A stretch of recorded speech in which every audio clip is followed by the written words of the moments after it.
everybody, welcome back. Hello. Welcome to Home on the RNG. We once again finally have Chris Taylor joining us. Oh, hi. Yeah.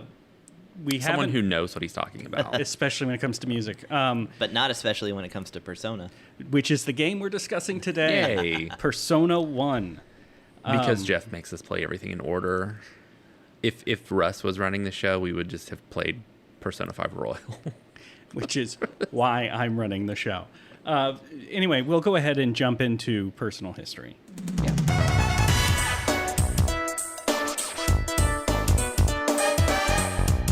So I don't have history with Persona 1 because Rachel and Russ peer pressured me into starting with Persona 3.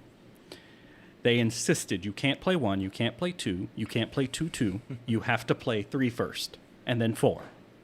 And, okay, fine, they were right. Yeah, we're rational human beings. You were mostly right. Well, when we one day get to Persona 3, we'll talk about it. So this was my first time playing Persona 1. So I will say, as usual, I break down Persona 1 is a spin-off of a sequel to the Megami Tensei series, which sounds ridiculous. There will be a side quest later this month that actually addresses the Shin Megami Tensei series because it is bonkers how convoluted it is and how many games the title is Revelations Persona. Yes, this game was released as Revelations Persona, developed and published by Atlus in 1995. The Shin Megami Tensei series usually deals with demons. The Persona series deals with Jungian psychology, and this is where I get to sound a little smart, briefly. Because it deals with the concept of personas, which are the selves that we portray. Like how when you're at work, you act differently than when you're hanging out with your buddies, but you act differently than if you're hanging out with your parents. Each of those is a persona, a role that you play. It's an aspect of your personality that's appropriate to the situation. Is that how life is supposed to work? Is that what I've been doing wrong for 37 years? That might be your problem. Right. So this part of Jungian psychology deals with personas, which we've now defined, and shadows. Shadows are those parts of your personality you're not proud of. My need to be the center of attention. I'm aware of it. It's a part of my personality. It's not something to be proud of. So it's something I try to tuck away in the corner. The shadows are the parts of ourselves that we don't feed. We try not to engage with. And the Persona series deals with teenagers using their personas to fight the shadows from humanity's collective unconsciousness. That's a good summary. Yeah. That's a real good summary. Since I didn't have personal history, there's the personal history of the game. Perfect. Go ahead. I don't have personal history either because, like you said, Rachel and I bullied you into playing Persona 3, and that's the first one that I played. I don't know if I'd never heard of the series. I probably had never heard of the series before Persona 3. And this isn't the first time that I've played this game, but I didn't play it until after Persona 3 and 4, I think. I played it on the PSP. That was the first time I played it. And we'll talk about it, but there's a really unfortunately Americanized Yeah, I was about to version. bring that up anyway. So when it came out for the PS1, there is a character who is, I don't know what the category of that person is in Japanese. Yeah, and Masao is the character, and it's some kind of fashion thing that was going on in Japan in the 90s. He represents a unique Japan's subculture. Yeah, exactly. That we don't understand. And he wears like a beanie, and he has like face paint on, and he has a weird earring, and it's just a cultural. So when they were thing. making the decision to translate it to the PS1 for Americans, they went, well, Americans aren't going to know what that thing is, and they're right. We don't know what that subculture is. So let's make him a black kid. Yeah. They literally blackwashed the character. And they blackfaced him. Yeah. They literally blackfaced the character. Russ and I both played the PSP version for this, which has many quality of life improvements, as well as a dramatic soundtrack difference, which we'll talk about when we get to music with Chris. But it's important to note, when we talk about innovations and combat and the stuff we encountered. In the version that we played, they were all Japanese kids. Yes. And he was not black. And exactly. all the girls weren't blonde. They changed all the girls to blondes for some reason. Well, of course they did. Yeah. So let's go ahead and move into story and characters. All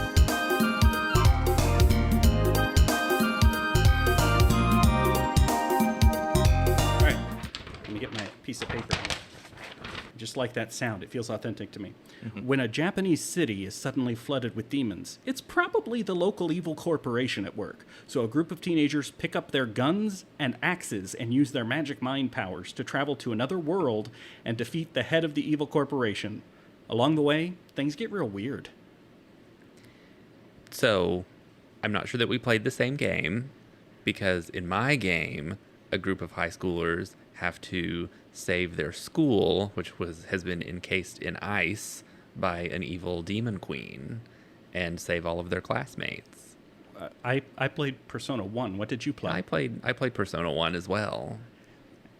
As you can tell from our funny comedy bit. Persona actually has 2 different storylines in it that you can play. You can play one or the other. The Snow Queen quest is harder to get at. You have to do some very specific things to lock yourself into that story. The Snow Queen quest is the harder version of the game. It also was not in the original PlayStation 1 release. They restored it for the PSP release. Well, it's in the so it's in the Japanese original, and then Yes. for the American, I forget that the world isn't America. The American version, like many people. Yeah. Yes. So this was always a thing in the Japanese version of the game. In the U.S., in the non-Japanese version of the game, They stripped the it out. Snow Queen quest was stripped out. You can actually still trigger it, and you can actually still play most of it, but it's just garbled. Like, the text is literally just little boxes. And So they didn't fully strip it out. They tried. they didn't fully strip it out. They just didn't translate it. And what's interesting is, like, monsters that show up in the main quest as well, like, they're still there and they still have their names and you can still do all of that. But monsters that are only in the Snow Queen quest are just, like, dummied out. It's weird. So Russ played that version. I played my the Snow version. Queen quest because I'd never played it before. So Luckily, the was- characters are by and large the same, They are. both the main characters. What's fun about this, if you do know the Persona series, the characters in this game unlock their personas by running around in an empty room and saying, Persona, Persona, come to me, which seems way easier than in 3, 4, and 5. especially in 3. Yeah, with 3, where you have to shoot yourself in the head with a fake gun. Yes. At least it's a fake gun. True. The game itself is around 32 hours. Russ, do you want to talk a little about the characters? Yeah, I mean, this is what set up characters in a lot of games to come, is the characters are just a group of high school students who decide to play a game based on a weird superstition where they run around a room saying persona, persona, persona, and then unfortunately in Japanese video games, superstitions are always true, so they do summon these other shadow parts of themselves, and demons attack Tokyo. What's interesting to me, and this is only going to make sense if you've played Persona 4. So those listening, it's interesting to me that the entire plot, not the Snow Queen one, but the one that I played, of this game is essentially, just from a story standpoint, not from the actual playing it, it's essentially one character dungeon from Persona 4, is what That's this true. plot basically is. It deals with a young girl's split psyche, and you go into her mind, which is an alternate version of the world. Yeah. And you have to save her lighter side and fight her darker side and help put her back together. That is a good comparison, and interesting how, that was fleshed out to make Persona 4. Is there anything else we wanted to talk about story character-wise? I mean, the teenagers are... The teenagers are just different stereotypes. It's kind of like the Breakfast Club got together and then they had to fight demons. There's the Valley Girl type. There's the strong, capable woman. There's the secret bad boy. The secret bad boy with the scar on his forehead. I made sure to get him. Yeah. When you play either quest, you can't get all the characters. Yeah, there's about 9 of them, and you can have 5 in your party. And when you're playing the main quest, you really only get to pick one. Right. 4 of them are selected for you. 3 of them are selected for you. God, how large is 4 the of them party? are. You can in the main quest, you can only pick 1 So out of yeah. like an additional 4. If you want to get the secret hidden character, not only do you have to meet all the specific recommendations, but you also have to like turn people away from your party. But the game is configured such that you will get a 5th party member. Right. If for some reason you didn't meet the right specifications, then the next to the last person won't let you refuse them. Yeah. So you do get 5 party members. The Snow Queen quest has 3 required, and then you actually get to pick 2 Yeah. out of those remaining ones. All right, so that's story and characters. I guess we'll move on to what I have a ridiculous amount of notes for, which is the combat system.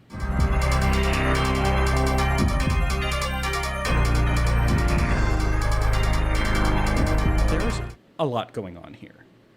So battle is presented on a grid, but your characters don't move on the grid. You place them on the grid, and then various attacks they can use, which are melee, gun, or persona powers, all have different areas of effect on the enemy's grid.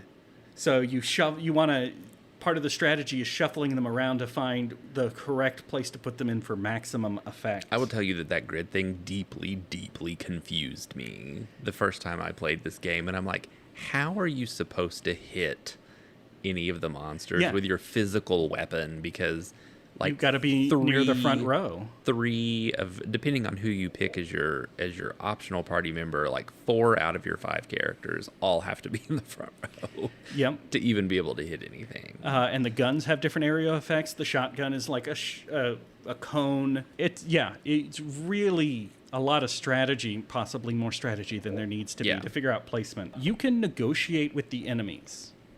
So you can choose to talk to the enemies, and each character has 4 different ways they can try to negotiate, and it's kind of, I want to say it's random, but it's not. It's preset, but depending on who you have in your party. It's vague. Yeah. Oh, it's very vague. It's very vague. It's almost impossible to tell what will so they have monsters can either be angered, made happy, scared, or a 4th one that apparently I forgot to write down. Helpful. They become like joyful. Joyful as opposed to happy. If you make them, they might run away if they're scared. They might stop talking to you if they're angry. They also might give you items if they're angry. It really feels so random. What you want to do is get their persona cards, because as you collect monster cards, you can then go to the Velvet Room and combine them and create new, more powerful monsters. Because the monsters are your personas. They become your personas. Everybody in the party can have, I think, up to 3 personas that they rotate through. 3 personas equipped, yeah. Different personas learn different skills. Before I started playing this game, I actually went on the JRPG subreddit, and I said, I've never played this game before. I know it's going to be difficult because it's a first-person dungeon crawler, which I hate. I love those. I'm not saying they're bad. I don't enjoy them personally. I just can't. But one of the recommendations was guns. Guns get way more powerful by the end of the game. They seem weak at the beginning, but keep going with the guns and status bullets. And the other was Megadio is an overpowered spell. So I aimed to get Megadio, and it's true. You get Megadio, and it will do a lot of the work for you. True. The funny thing about playing Persona 3 first and then going back to this is you see how frustrating this game was in terms of trying to manage 3 personas for every character 15 personas that you have in your party, because in Persona 3 only your main, and all the personas after 3 too, only your main character can swap personas. All of your other characters have a preset persona that levels up and changes as the game goes on, but they only ever have 1 persona equipped at a time, so you don't have to worry about things like that.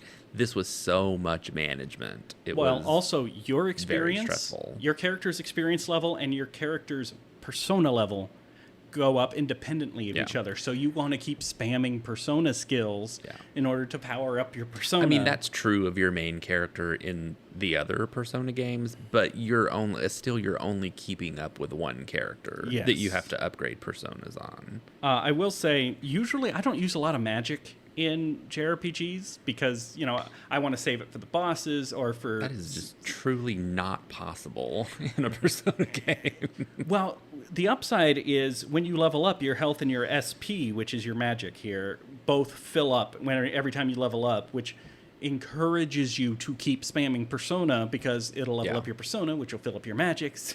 You use more magic so you can get more magic. So that part was kind of nice. It has an auto combat system, which is very versatile. It has pre-configured, focus on attack, focus on skills, but it also has let me just program what I want everybody to do. So you do a round, and then you say, all right, just have my party keep repeating that, which is good in a game like this where there's just so much grinding and combat. And that's what you want in a good RPG, is setting up macros. That's always a sign of an excellent If RPG. you're going to be doing a lot of grinding, please, for the love of God, give me some kind of auto combat. Yeah. The SP cost for spells is tied to the persona, not the skill you're using. Right.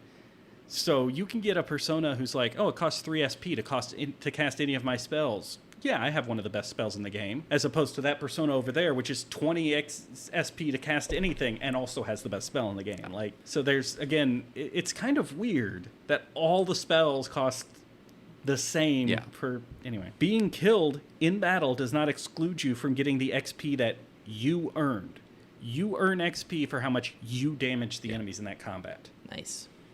And if you happen to die, you still get what you earn. The problem I have with that kind of system, though, is inevitably you have a healer in the party.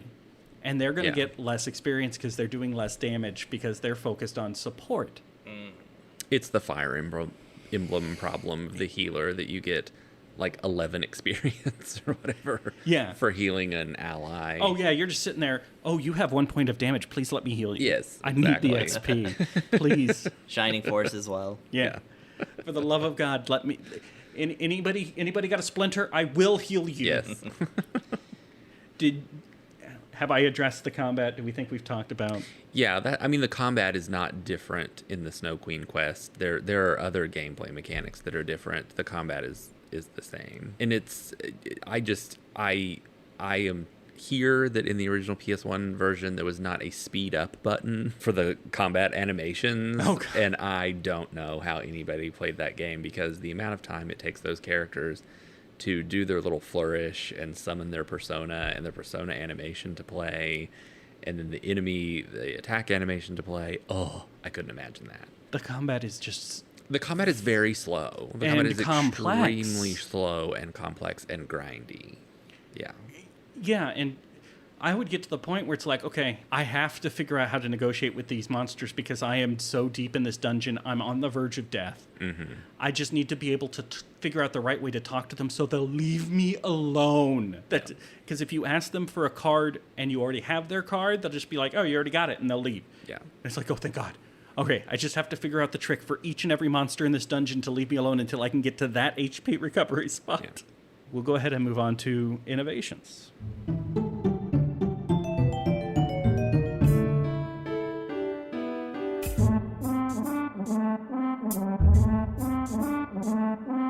Like I mentioned, it's a first-person dungeon crawler, which is miserable for me. It is primarily a dungeon crawler.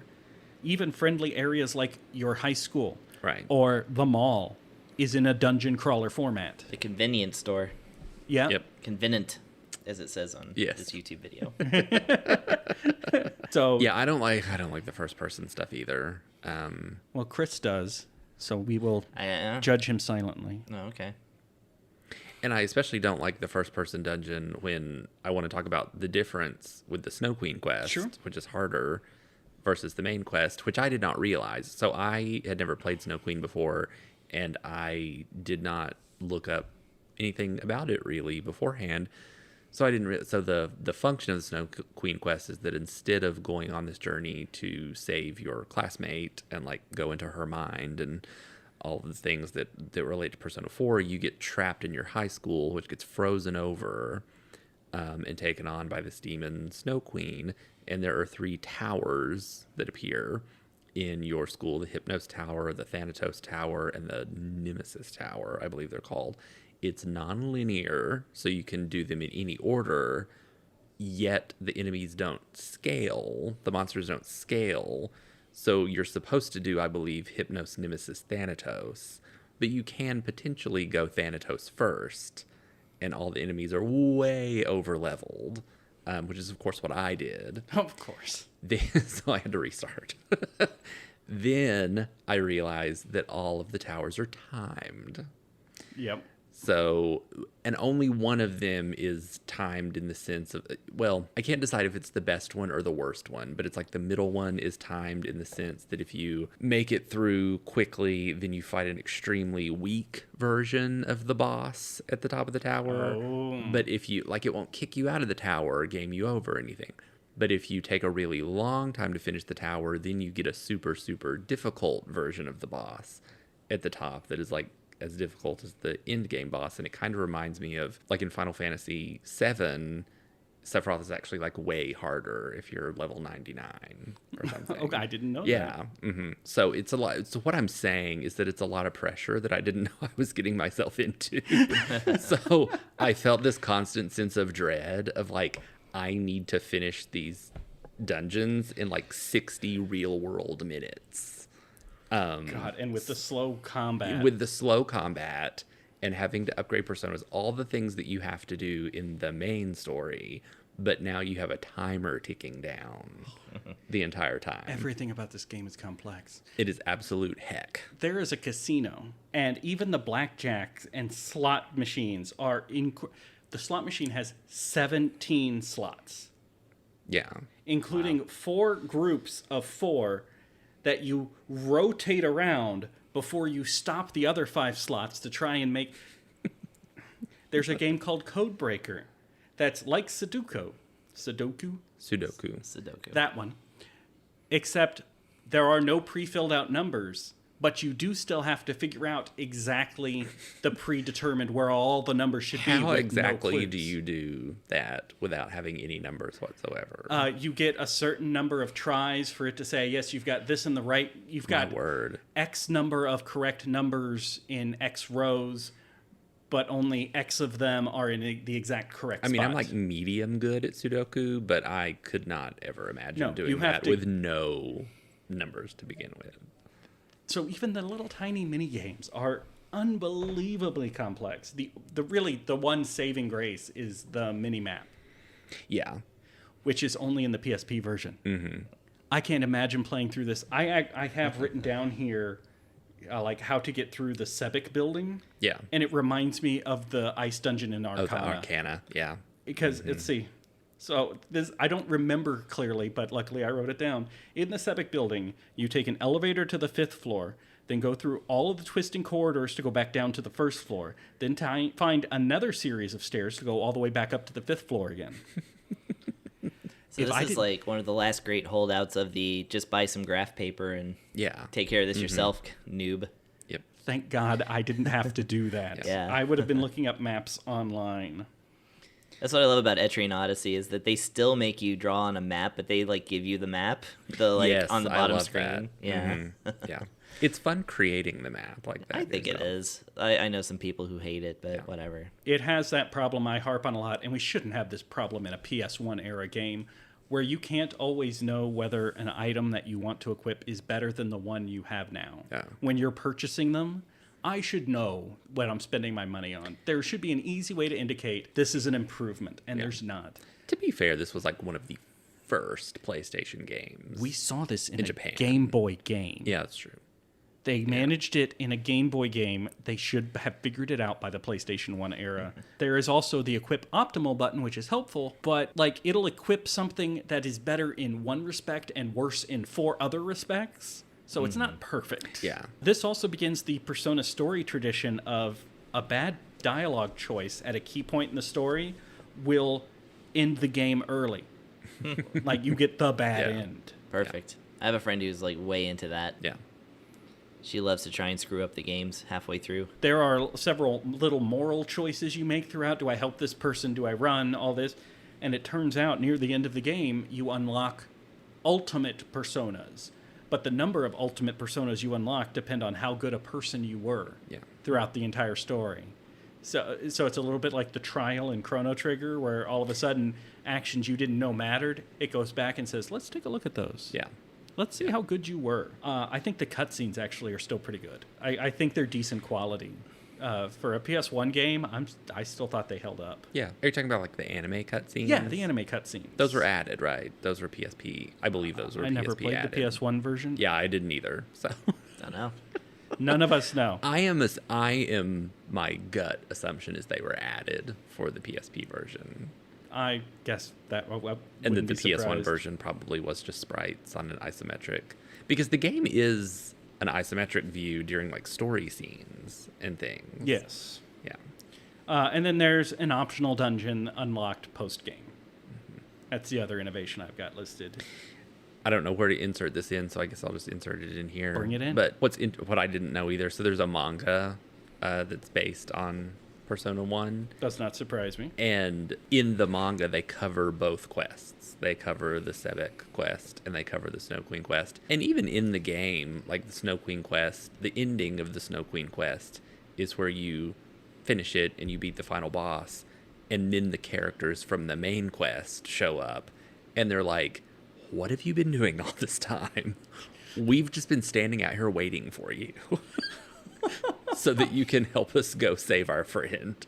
And then you have to go do that too. Oh, so if you do the Snow Queen quest, you have to don't, like in the game, you don't have to then play the main quest, but that is the ending. The ending is like, we saved the school and we saved our homeroom teacher, but these other two douchebags out here have just been like standing in front of the school the whole time, waiting for the main character to go save the other girl. So it's like, I just went through all of this, and now you want me to like help you save the main girl. And that's the way the manga plays out. Is they do the whole Snow Queen thing, and then the main character walks outside and he's like, oh, you've just been chilling, staring at your watch the whole time. And I think that's cruel. Well, yeah, I just saved the world. I have to do it again. You have to do it again. Yes. Do you have anything else under innovations? No, that was my main contribution. Was I think it's mean. I think it's mean. Then let's move on to what turns out to be a controversial topic for this game. Uh-oh. The music.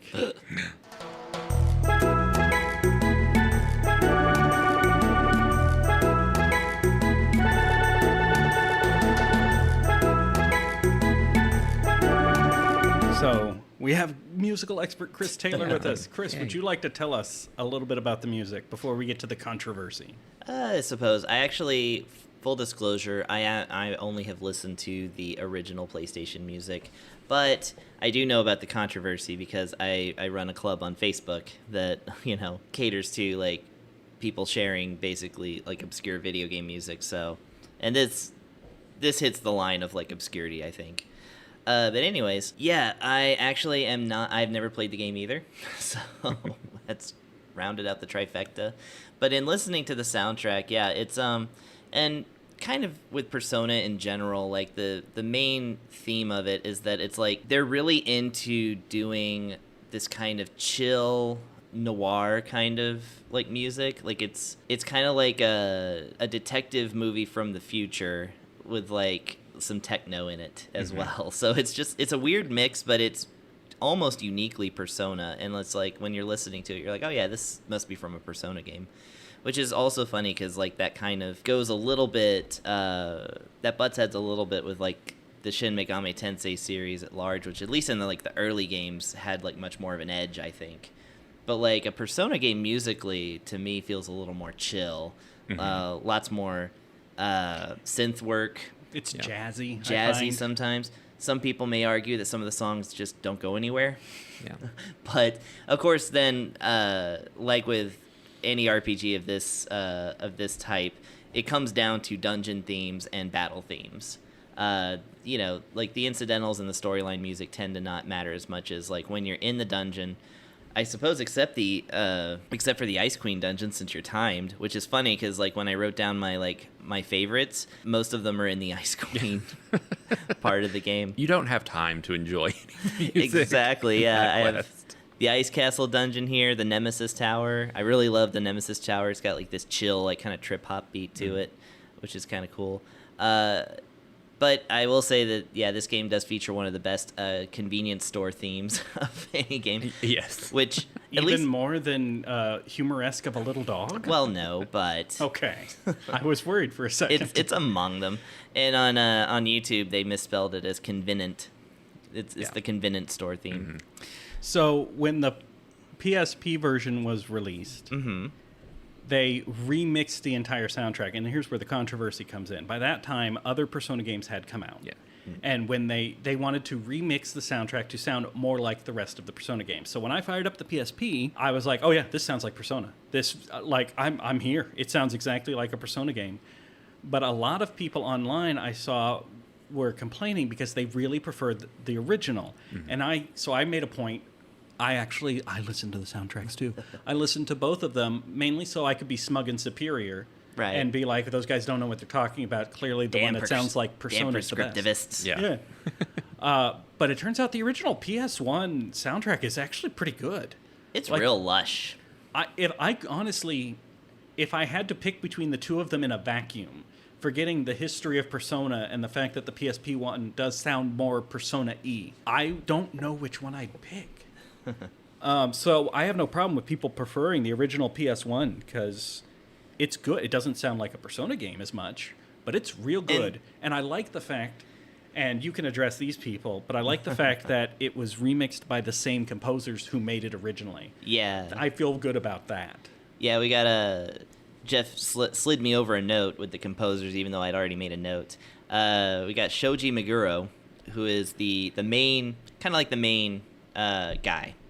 And yeah, I think he's worked on all the Persona games, if I'm not mistaken. But and that's the thing too about Persona is that a lot of the composers kind of stuck in the Persona series and rarely branched out to a lot of other things. Atlus really has its own in-house composing group.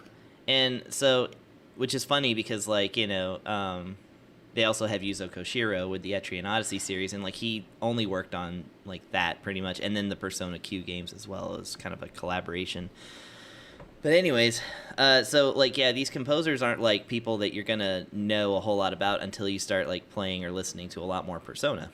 And so we got Shoji Meguro here, we got Kenichi Tsuchiya, Misaki Okibe, and then Hidehito Aoki, who I suppose has passed away. He passed away back in 2002, which I actually didn't know. And he worked on some other Megami Tensei spin-offs. I actually didn't have him in my notes either, so that's a good catch. But yeah, so what were we talking about with the composers? Well, I like the fact that they did the remake. Yeah, they did their own remake, which at that point I think takes a lot of heat out of the argument. It does, right? Yeah. They redid their own work, so there shouldn't be violently opposed camps, right? Because it's from the same people. But I can kind of see they're both very good. Both versions have their pluses. And the first one, the original does, I think, it has a little bit of a rawness to it. But then, if you look at it in the context of other RPGs at the time, there weren't a lot of RPGs that went the electronic route for soundtrack. Mm-hmm. That was more reserved for other kinds of games. So it was a really interesting kind of marriage of that kind of not future sound, but futuristic as imagined in the 80s. Heavy reverb drums and those really warm synths and things like that, as opposed to orchestral, which people were still, especially when PlayStation was just taking off. People were oh, I can make these orchestral grand sweeping midis and all this other stuff, and your Final Fantasies of that era and stuff like that too. So I really feel in the context of what else is going on at the time, it kind of stood out for that. And a lot of these, I love the Persona soundtracks in general. Yeah. And I don't normally care that much about music. They're good for head bopping. The aria of the Velvet Room is so identifiable, and that it's haunting, and it will always jump out at you. I really love that one soundtrack from the Persona 4 game, the stand-up. The stand-up, reach out, whatever. Mm-hmm. Oh, yeah. God, that almost gives me goosebumps when it kicks in right at a good dramatic part. Yeah, the ones that stuck out to me mostly were the funky ones, which these games did a pretty good job of I think mostly funk. Yeah, especially in the shopping ward, I guess, which is the mall must be. Yeah, I have first and second shopping and first ward shopping themes. Yeah, those are really, really great. And Mark's theme, which I don't know what that is. Mark is the one that they made black. Oh, okay. Yeah. He's got a very funky theme. Yeah, because he dances like crazy, which was a poor... Mark Dances Crazy was one of the weird translation choices they made for the PS1, and they decided to keep it for the PSP remaster because it was You Spoony Bard. Yes, yeah. It was easy. People were just no, you got to keep that one. Mark Dances Crazy. Well, he's got a theme for it, that's for sure. Yeah. So, with music behind us, I guess we'll move on to our final thoughts of the game.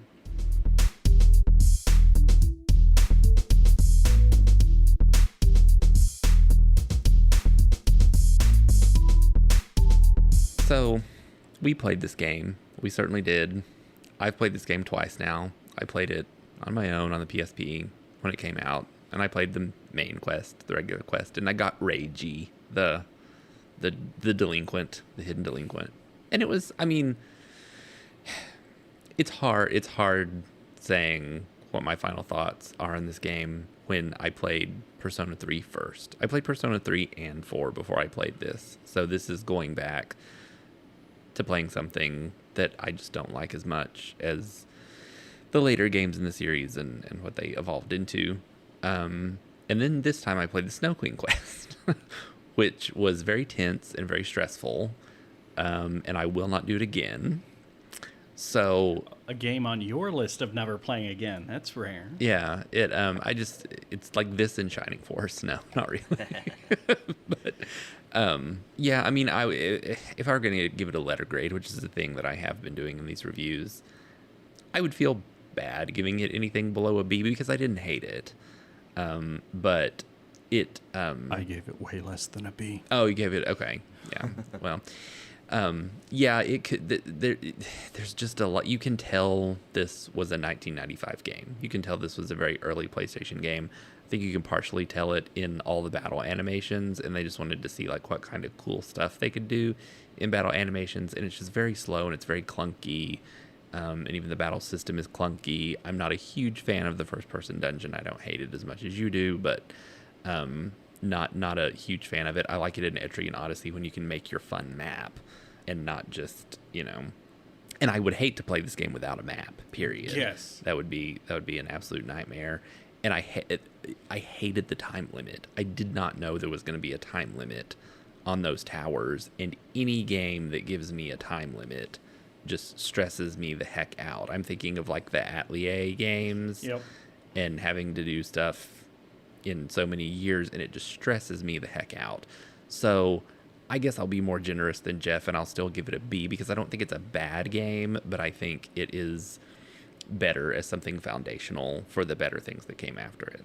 So the game is fine. The game might even be good, but I am absolutely not the target audience for this. So I want to say the score I'm giving it is not me being a professional JRPG reviewer. It really is grading my experience because it is a heavy first-person dungeon crawling experience. And the negotiation mechanic, which is key to the game, is impenetrable. I give it a D. But again, I was generous compared to you. Again, that's my personal experience with it. If you like dungeon crawlers, that score is going to be a lot higher for you. I still think anybody's going to find the negotiation mechanic impenetrable. But so one thing I want to start doing on this episode, by the way, this is our first episode. Actually, I think I'm going to rate it too. I'm going to give it a C for convenience store. There you go. Great. That's excellent. It's our first episode with our new audio equipment. We hope you like that. But I also want to start doing plugs or shout-outs, where just real quick, anybody doing the review can recommend a piece of media for the audience at home or plug a product of their own. I'm a whore, so I'll go first. I'm glad you finally admitted that about yourself. I recommend people go out and buy my books. I have 2 books out. They're available at any online bookstore that you can think of. They are called The Great Platypus Caper and The Coconut Monkey Horror. They are just short story compilations about mostly funny times in my life. So if you have ever found me entertaining at all in this podcast, you might enjoy them. Russ shows up in a couple of the stories. Can I tell you a quick anecdote about your books? Okay. So I swear, I could swear on a Bible because I'm super religious. I don't know. But I swear that I told my mom that you wrote books like a long time ago. But she's retired and goes on Amazon a lot and like on the internet lately. And she recently bought your books and read them. Aw. So there you go. Yeah. And she was very proud of you, by the way. I am currently working on 2 books. One is another compilation of short stories. Another is a fantasy novel. So I'm working on my 3rd book. I just don't know which one of them is going to be my 3rd book yet. So for this episode, I'm plugging myself. But it's nice. Russ, do you have something that you would recommend people at home watch or listen to or read? I don't do anything creative.